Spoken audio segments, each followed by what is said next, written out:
Amigos, hermanos, un gusto, un placer encontrarnos una semana más para compartir con ustedes reflexiones y diálogos en torno a la palabra del Señor. Y la verdad es que siempre es un privilegio compartir de las cosas del Señor y más aún contextualizar un poco la vida de Jesús con las situaciones que cada ciudadano vive en el Chile de hoy y en el mundo de hoy.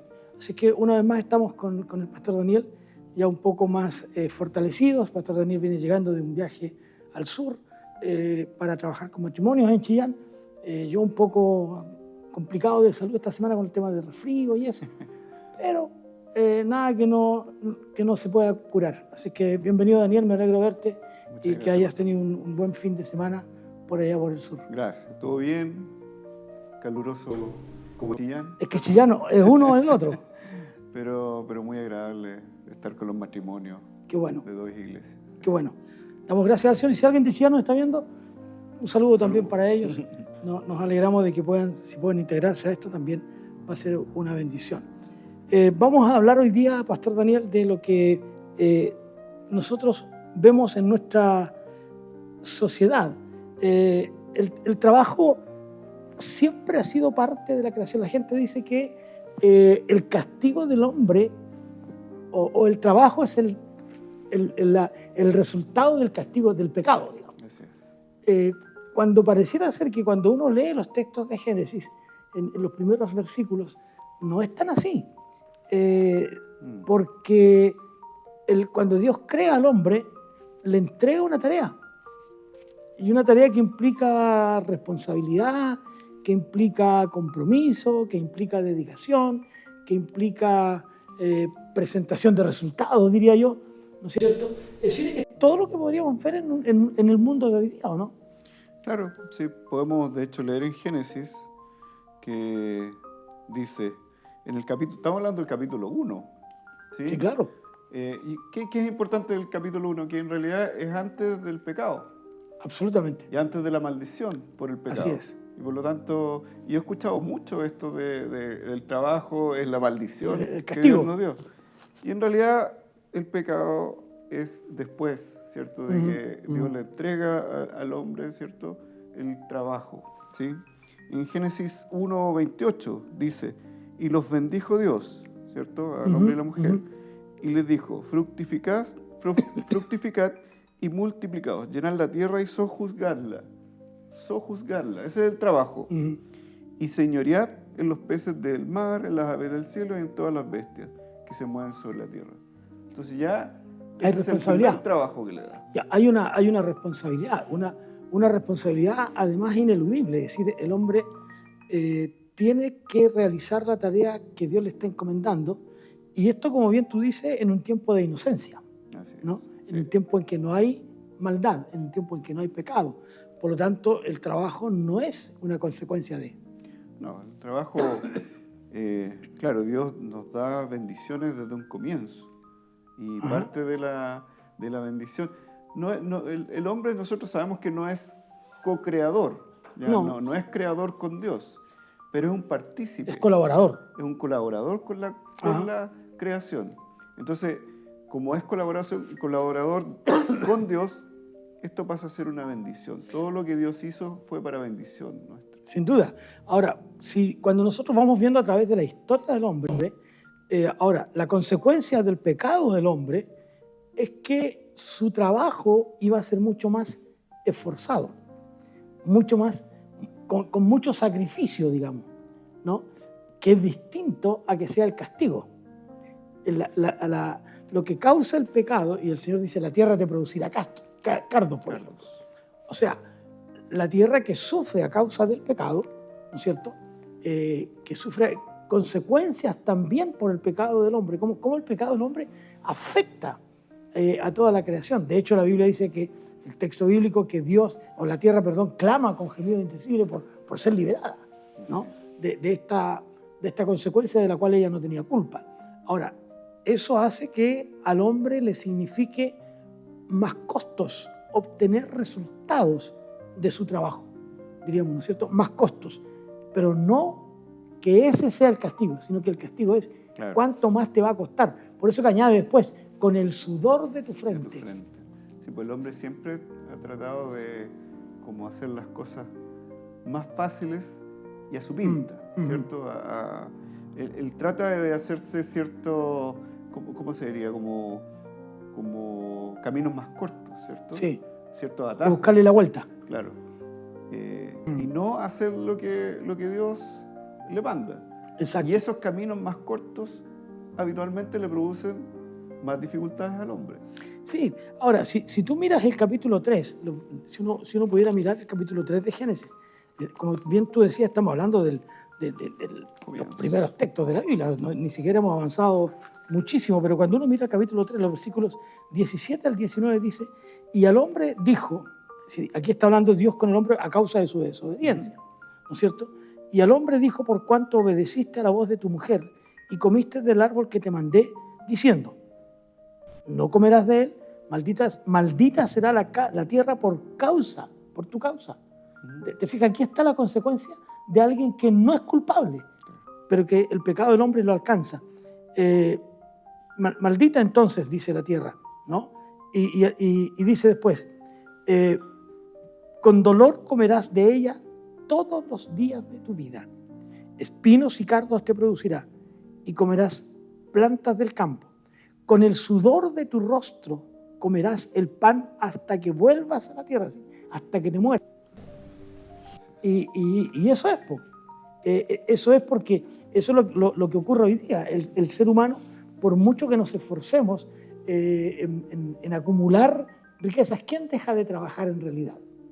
El que tiene mucho dinero trabaja cuidando que su dinero produzca para que no se quede en la miseria y no pueda seguir viviendo de lo que sembró por muchos años. El que tiene poco trabajará hasta el último día porque si no, no come. Es decir, siempre el hombre estará en su propósito, en su afán de trabajar con un esfuerzo tal, dice, comerás hasta que mueras. Esa es la idea, sí. Hasta que te vayas de aquí. Bueno, y ahí hay implícitos varios aspectos. Uno de los que estoy pensando al hablar de esto es cómo el hombre, primero que pierde la bendición del trabajo, de alguna manera de un yugo más productivo, de un yugo más liviano, claro. De un trabajo más fácil, que estaba bien asignado por el Señor. Y no este trabajo duro, ¿cierto? Que va a tener sudor, que va a tener cardo. Eso es lo primero. Y lo otro es cómo nosotros, de alguna manera, como que dependemos muchas veces de nuestro trabajo como fuente de sustento. Sí. Y no, ¿cierto?, de la mano de Dios. Entra a jugar un papel importante ahí, Daniel, el tema de cómo el hombre empieza a darle importancia a su esfuerzo, más que al propósito de esperar en Dios. Es decir, si lo que tengo no es tanto, Dios lo multiplicará. Claro. Dios se encargará de proveer. Yo siempre digo, ¿cuál es el compromiso de Dios conmigo? El compromiso de Dios conmigo y contigo y con todos los seres humanos, cuando hablo de mí estoy hablando en términos genéricos de ser humano, ¿no es cierto? ¿Cuál es el compromiso conmigo como ser humano? No te faltará el pan ni el agua. Es decir, no te faltará para tus necesidades. Punto. Dios no está diciendo, mira, vas a, en palabras de hoy día, ¿no es cierto?, vas a vivir en tal lugar, vas a tener un yate. No, lo que tú necesitas para vivir, eso no te va a faltar. Sí. Y si uno cuantificara eso, uno podría decir, bueno, Dios tiene que proveerme una cama donde dormir. Por lo tanto, porque es una necesidad. Entonces, sin cargarse de eso, sin embargo, el hombre, el ser humano, nos afanamos por ir más allá, ¿no? Y al ir más allá, empezamos a darle más importancia al esfuerzo humano más que a la provisión de Dios. Y cambiamos los papeles. Sí, ahí está la diferencia entre que Dios, ¿cierto?, nos provee claramente para nuestras necesidades, pero no para nuestros deseos. ¿Sí? Aunque también. Claro. Dios lo hace en su misericordia. Ahí la diferencia es que depende del propósito de Dios, ¿cierto? Dios siempre va a proveer para las necesidades. Sí. Pero no necesariamente para nuestros deseos. Absolutamente. Puede ser que provea para nuestros deseos si los deseos están alineados con su plan. ¿Me entiendes? Claro. Y cómo esos deseos hacen que yo no sea un hombre altivo, porque ese es el gran problema. Altivo, que dependa de mí, ¿cierto? Claro. Que olvide a Dios. Claro. Y por eso el tema del dinero es un tema tan importante. Absolutamente. ¿Sí? Y por eso entonces que nosotros hemos querido ver en este tiempo, volviendo otra vez a 2 programas hacia atrás, cuando nosotros hablamos acerca de este tema de estar a puertas ya estamos más cerca todavía, de una elección presidencial. Y siempre la gran pregunta es, ¿los pobres van a ser menos pobres? ¿Vamos a dejar de trabajar? Que sería como el sueño de todo ser humano, ¿no? El sueño del pibe, claro. Señor. Pero el ser humano, ¿vamos a dejar de trabajar? No. El Señor Jesús dijo que pobres los iban a encontrar siempre. Siempre van a haber pobres. Claro. Siempre ustedes tendrán pobres, sí, o siempre tendrán a quien ayudar, ¿no es cierto? Siempre tendrán gente con necesidad. Claro. En ese sentido de pobreza, porque la pobreza lamentablemente nosotros los seres humanos la asimilamos solo con un tema económico, pero hay otras pobrezas, ¿no? Pobre ese hombre que no produce bien, no maneja bien sus ingresos para sostenerse, por ejemplo. ¿Qué pobreza? Pobreza de poder colaborar con otros, pobreza en fin, tantas otras cosas. Pero si nosotros trasladamos eso, Daniel, a la realidad con Jesús ahora, nosotros que estamos en esta era, como dirían algunos, neotestamentaria y que tendríamos que verlo... Como mirando el diario después claro, nosotros, lo hecho. Exacto, que nosotros estamos leyendo las noticias después que ya ocurrieron, claro, ¿no?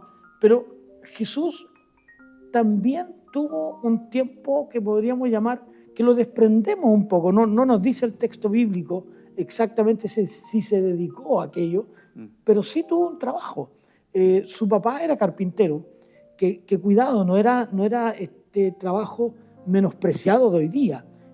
Carpintero, estamos hablando de alguien que talla la madera, de alguien que hace cosas interesantes, donde la mano de obra era importante y era muy bien aplaudida. Algunos cuando le dicen, no, pero Jesús era hijo del carpintero, así como tan lastimeramente, cuando no lo era. En tiempos de Jesús no era tan así. Es como cuando uno ve en pueblos más desarrollados, ¿no es cierto? Y la mano de obra es muy valorada, porque no cualquiera la hace. Sí. ¿Te fijas? Entonces, pero Jesús fue hijo de un trabajador, vamos a usar la expresión. Sí. Y por lo tanto, como hijo de trabajador, vivió las circunstancias que tú o yo hemos vivido como hijos de trabajadores. ¿Ya? Tu papá y el mío trabajaron obviamente en distintas cosas, pero tenían una función y de eso dependimos nosotros. Dependió mi mamá, mis hermanos, tu mamá, tus hermanos. Dependimos de eso. Jesús pasó lo mismo en una familia como nosotros. Sí. Y es interesante ese tema porque él también tenía que aprender eso. Claro. Tenía que aprenderlo con su cuerpo, con su experiencia. Tenía que pasar por esa. Claro, porque él sufrió todo lo que tenía que sufrir, ¿sí? Y también vivió lo que tenía que vivir, pero en forma santa. Claro. ¿Sí? En ese tiempo, claro, los carpinteros lo que se llamaban tectones en ese tiempo, que es más parecido como una especie como de arquitecto, ¿cierto? Un director de obra. Más profesional. Así. Claro. Y es importante que en ese tiempo había mucha construcción, porque estaba en la ciudad que estaba en auge, entonces estaba con mucha capacidad o mucha necesidad de construcción. Entonces se necesitaba mucho el trabajo de Jesús. Y yo siempre pensaba un poco cómo era Jesús, ¿cierto? Físicamente. Probablemente era un hombre fuerte, era un hombre aguerrido, ¿cierto? Con unas manos que deben haber sido duras, que deben haber sido ásperas, ¿sí? Acuérdense que él volcó las mesas, ¿cierto? Sí, claro. Tenía mucha fuerza probablemente. Entonces él vivía una realidad como la nuestra, como la de cada uno en ese tiempo, pero a diferencia de otros, ¿cierto? Él lo vivió santamente. Incluso el trabajo, probablemente él hacía una obra muy bonita, lo debe haber hecho de mucha calidad, porque él cuidaba de trabajar con excelencia, así como toda su vida fue de excelencia. Sí, el apóstol diría también, hágalo todo como para el Señor. Pero fíjate que si uno lo mira entonces desde esa perspectiva, por eso que decimos no existe un trabajo que sea indigno, porque si fuera el trabajo indigno, no dignificaría al ser humano. Y es al revés. El trabajo nosotros le hemos puesto categoría, pero por humilde que sea, digamos, ¿no es cierto? Por pequeño que sea, es un trabajo que nos dignifica como seres humanos, que nos permite poder brindarle a los que nos rodean lo mejor de nosotros mismos. Y ahí es donde yo creo que empieza el problema, Daniel, con la gente cuando empezamos a valorar los trabajos. Tu trabajo es más importante porque el mío es menos importante porque. Y no, estamos un ser humano y otro, una persona y la otra, en diferentes áreas del camino nomás. Y por lo tanto, ese trabajo tuyo, ¿no es cierto?, es tan digno como este trabajo de este otro. Y creo que tenemos que verlo así. Y nosotros como cristianos, lógicamente tenemos que verlo así. No podemos verlo de otra manera. Sí. Porque si no, por eso que nosotros decimos, cuando entramos al templo, aquí no hay un señor que es comandante en jefe de la Fuerza Aérea, o que esto, que lo otro, un señor que es médico, un señor que es abogado. Aquí somos todos hijos del Señor y se acabó. O sea, nos sacamos la jineta desde que entramos en el templo. Aquí no hay, aunque trabajen en una misma empresa, algunas personas, pudiera ser en algunas congregaciones, se da eso, que puedan trabajar en una misma empresa y hayan ciertos grados, pero allá en la empresa. Sí. E incluso aquí dentro del templo podrían hasta invertirse los papeles. Claro, o sea, de hecho Jesús dice claramente que el número uno es el que sirve. Claro, ¿sí? Además. Entonces el más servicial, el que a él le importa, ¿sí? El que sea así es más servicial.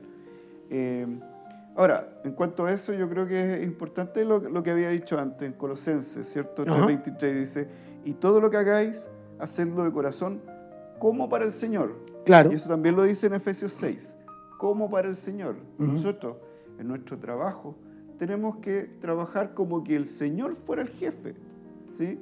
Como a Él al que servimos, ¿sí? Sí.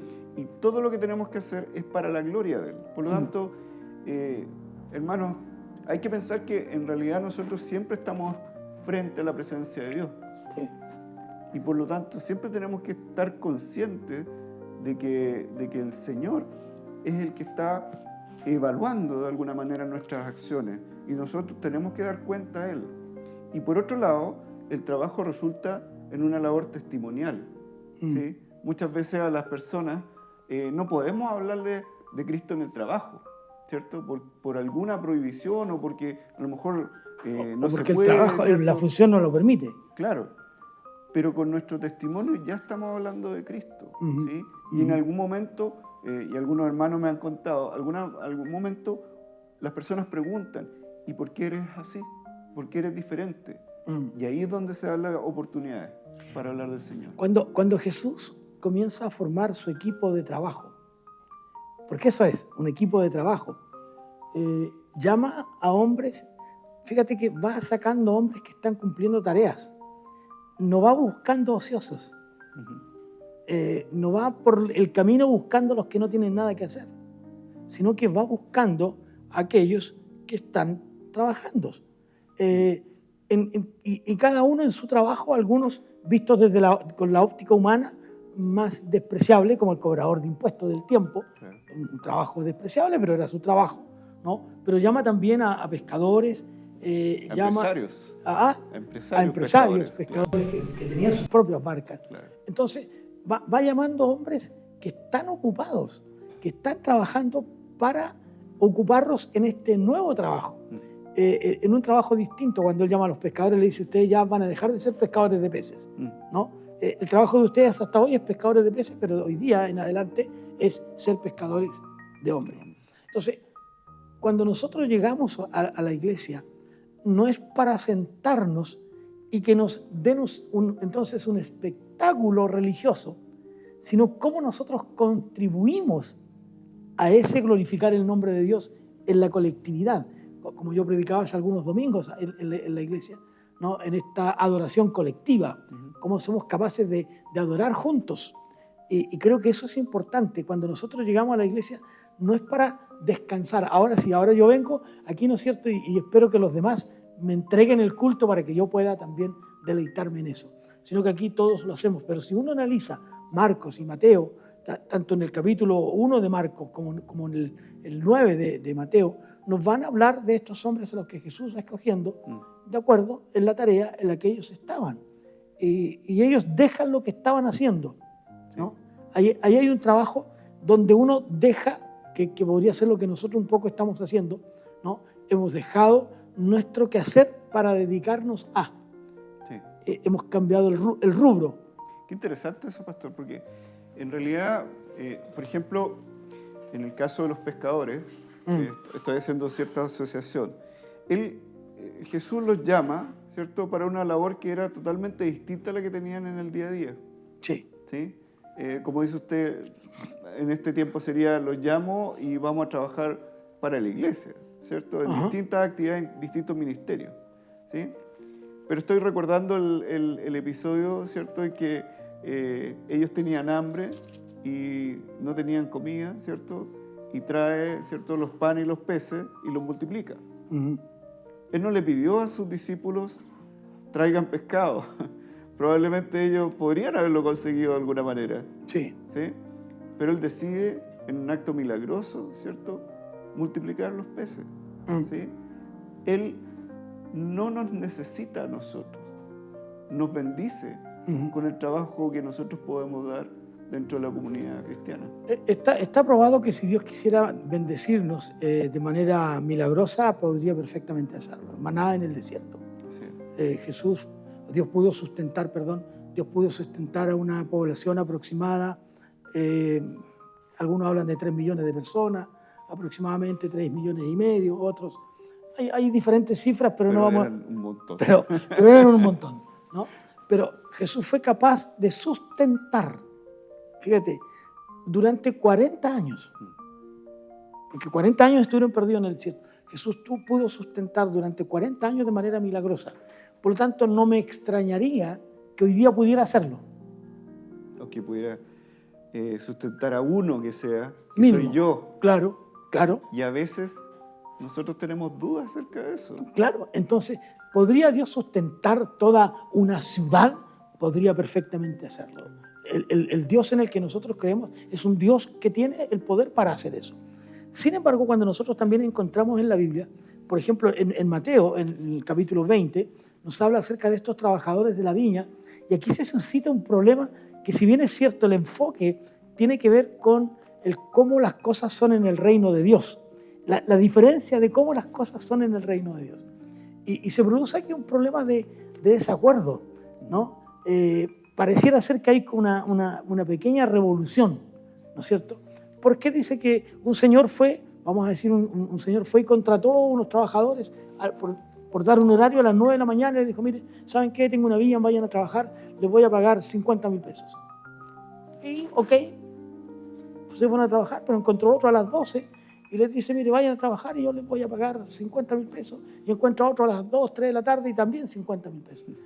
Pero cuando llega el momento del pago, los de los que entraron a las 9 dicen, no, pues esta cuestión no es justa. No es justo, claro. ¿Y no es justa por qué? No es justa porque el patrón no le esté pagando lo que le prometió. No es justo porque lo compara con el que entró a las 12 y con el que entró a las 2. Porque dice, el que entró a las 2 está trabajando 2, 4 horas. Yo he trabajado todo el día. Entonces, ahora, nosotros también, si bien es cierto, eso es una enseñanza espiritual, porque tiene que ver, no importa el tiempo en que tú o yo hayamos conocido al Señor. Claro, tiene una connotación teológico-doctrinal de los últimos tiempos. Sin embargo, uno puede llevarlo también a esa área. Es decir, estoy yo contento con lo que Dios me ha dado, con el trabajo que Dios me ha dado. Soy capaz de honrar al Señor, y a lo mejor yo encuentro que hay otro que viene llegando con las mismas capacidades y resulta que lo contrataron y le están pagando un poco más. ¿Cuál será el propósito? Y ahí es donde la Biblia nos dice que estos obreros, ¿no es cierto?, no se sienten bien, se sienten ofendidos, sienten que son maltratados. Ahora, en nuestro tiempo, Daniel, ¿podría un obrero manifestar su desacuerdo en el campo laboral? ¿Podría yo ser un presidente de un sindicato? Qué difícil pregunta, pero en realidad, a ver, la Biblia nos enseña de forma transversal a proteger a los que están en un lugar claro, en un lugar menor, en un lugar desvalido, en un lugar de desprotección. Por lo tanto, lo que podemos pensar es que en realidad nosotros estamos en todo ámbito llamados a proteger a los más débiles, ¿sí? Claro. Si eso implica, por ejemplo, en ser un dirigente sindical, yo creo que amén, en la medida de que yo estoy ahí, en ese cargo, para proteger a los demás. ¿Y cuáles son las armas que estoy usando? Claro, y no para un fin de beneficio propio. Claro. Porque claro. ahí es donde está la dificultad. Como decía usted, los diferentes trabajadores. Yo podría mirar al otro y decir, oye, yo me he esforzado más, yo merezco más. Y es como que nosotros mereciéramos algo. ¿Sí? Y ahí está el problema del hombre, que en realidad el hombre cree que merece. Sí, sí. Pero en realidad es todo un regalo. Sí, por esa razón entonces es que yo creo que nosotros tenemos que aprender, ya no, nos va quedando poco tiempo, pero está muy interesante esto, tenemos que aprender a administrar bien lo que el Señor nos ha entregado. Y eso en cualquier área de la vida, no vamos a hablar hoy día de eso, pero de administración, tal vez sea un buen tema para tocar en algún momento, pero tengo que administrar el trabajo que Dios me ha dado, porque con este trabajo yo honro a Dios, yo dignifico el Evangelio, dignifico lo que Dios ha hecho, y la inversión distinta que estoy haciendo de mi dinero hace que se vea diferente con el otro, aunque tal vez el otro tenga un recurso mayor que el mío. Sí. Y eso se da. Es como la parábola, ¿cierto?, del conejo y la tortuga. Claro. La administración, y no solo, como decía usted, no solo de la administración del dinero, Sí. de la administración del tiempo, ¿cierto?, la administración de los bienes en general, ¿sí? ¿Sí? De los dones, ¿sí? Sí. Todo uno tiene que hacerlo de una manera cuidadosa, porque en realidad todo lo que tenemos ha sido prestado para que nosotros lo administremos. Y el dinero es parte de ese préstamo que Dios nos hace para administrarlo. Eso se ve, por ejemplo, en la parábola de los talentos, se ve claramente, ¿cierto? Nosotros somos simples administradores, mis hermanos, ¿sí? Y cuando nosotros, por ejemplo, ofrendamos en la iglesia, solamente le estamos devolviendo algo que es suyo, ¿sí?, para su obra. Ahora, no sé, pastor, pero una de las cosas que quizás para terminar sería importante de conversar es cómo nosotros con nuestros trabajos, ¿cierto?, que lo hacemos en forma digna, podemos pensar en la confianza que nosotros tenemos en Dios, tanto su provisión, ¿cierto?, y cuál es la responsabilidad que nosotros debemos tener en este trabajo, ¿sí? Filipenses dice, mi Dios pues suplirá todo lo que os falta conforme a sus riquezas, ¿sí? Sí. Tenemos un Dios que es rico. Y que es justo. Y que es justo, ¿sí? Y en realidad nosotros no merecemos nada. Nosotros lo que tenemos que hacer es encomendar nuestras obras, encomendar nuestro trabajo, encomendar nuestra familia, encomendar todo a Dios. Nosotros no tenemos que sobreesforzarnos, porque en realidad la confianza debe estar ahí. Sí, desde esa perspectiva, nosotros cada mañana lo que debiéramos hacer es simplemente decir, Señor, gracias porque hoy me das la oportunidad de servirte otra vez. Y por lo tanto voy a mi trabajo con todo lo que significa, con el esfuerzo incluso. Claro, algunos dirán, es fácil mirarlo desde la vereda donde tú estás, porque tal vez tienes un mayor ingreso que el mío. Pero tenemos que aprender que en la vereda donde el Señor nos ha colocado, es la vereda donde usted, que nos está acompañando hoy día, donde usted se encuentra, allí el Señor le colocó.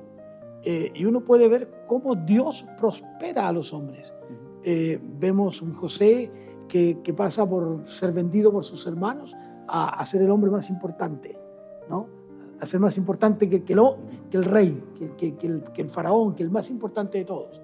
Vemos a otros, ¿no es cierto?, llegando también a un Daniel que llega como esclavo, pero que logra llegar a un lugar de privilegio.